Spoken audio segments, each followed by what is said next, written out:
تو میرے پیارے بچوں، بات ہو رہی تھی جو جوش ملی آبادی کی نظم، حسن اور مزدوری کے حوالے سے. ہم اس انقلابی پیغام پر بات کر رہے ہیں جو جوش ملی آبادی نے اس نظم کے ذریعے سے پیش کیا ہے.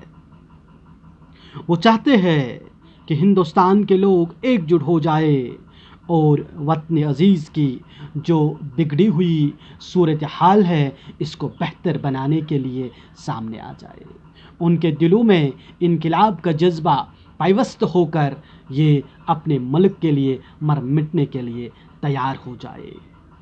وہ چاہتے تھے کہ ہمارے ملک کی حالت بہتر ہو جائے اور جو ہمارا ملک غلامی کی زنجیروں میں بند ہے، جکڑا ہوا ہے، اس سے نکل جائے اور امن و آشتی، سلامتی، بہتری اور ملک میں خوشحالی کے دن لوٹ آ جائے. اسی وجہ سے جب وہ اس لڑکی کی حالت اپنے ہم وطنوں پہ ظاہر کرتے ہیں تو ایک ولولہ، ایک انقلاب خیز بیان سامنے آ جاتا ہے. بھوک میں وہ ہاتھ اٹھے التجا کے واسطے، جن کو قدرت نے بنایا ہو ہنا کے واسطے. ارے ان ہاتھوں کو تو قدرت نے مہندی لگانے کے لیے بنایا تھا، ان ہونٹوں کو ہنسنے کے لیے بنایا تھا، اس چہرے کو خوبصورتی کے لیے بنایا تھا. لیکن افسوس، صد افسوس. کیونکہ ان ہاتھوں میں تو مہندی کہیں نہیں ہے، بلکہ بھوک ہی بھوک ہے، بلکہ افلاس ہی افلاس ہیں. اور اس بھوک کے لیے یہ ہاتھ بار بار التجا کے لیے، فریاد کے لیے اٹھ رہے ہیں. اور لڑکی کی حالت یہ ہے، ملک کی حالت یہ ہے، ہمارے قوم کی حالت، عورتوں کی حالت یہ ہے، یا پورے ہندوستان کے عوام کی حالت یہ ہے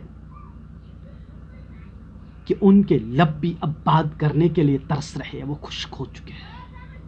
بھوک کی وجہ سے، خوف و ہراس کی وجہ سے، پابندیوں کی وجہ سے ان کے لبوں پر مہر لگ چکی ہے اور اب وہ بولنے سے قاصر ہے. اب وہ بول نہیں پا رہے ہیں، وہ اب خاموش ہیں. اور یہ وہ ہونٹ تھے جن کو قدرت نے بنایا تھا تبسم کے لیے، مسکراہٹ کے لیے.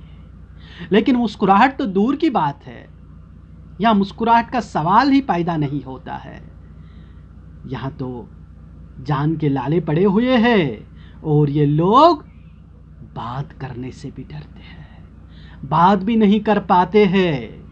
ایک خوف سے، ڈر سے، پابندیوں کی وجہ سے، بھوک و افلاس کی وجہ سے ان کے ہونٹ خشک ہو چکے ہیں، زباں خاموش ہو چکی ہے اور ایک لفظ بھی ادا نہیں ہو رہا ہے. غرض شاعر نے ہندوستان کی بد امنی، بد حالی پر واویلا کرتے ہوئے ہندوستانی عوام کو انقلابی جذبے کا پیغام دیا ہے، اور تاکہ ہندوستان کے عوام اس بد امنی اور اس بد حالی کے خلاف ایک ہو جائے اور امن و آزادی کی راہ کی اور ترقی کی راہ کی اور گامزن ہو سکیں.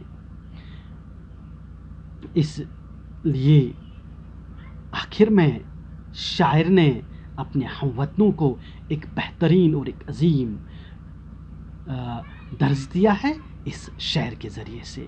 دست نازک کو رسن سے اب چھڑانا چاہیے، دست نازک کو رسن سے اب چھڑانا چاہیے، اس کلائی میں کنگن جگمگانا چاہیے. اپنی اقتصادی حالت کو، اپنی معاشی حالت کو اس قدر بہتر کرنے کی کوشش کیجیے کہ اب آپ کی اس لڑکی کو، اب آپ کی اس عورت کو، اب آپ کے بچوں کو اپنے پیٹ کی آگ بجھانے کے لیے سڑک پہ آنا نہیں چاہیے، بلکہ اس قدر خوشحال ہو جاؤ کہ اب آپ کی بیٹیوں کی کلائیوں میں کنگن جگمگانے چاہیے.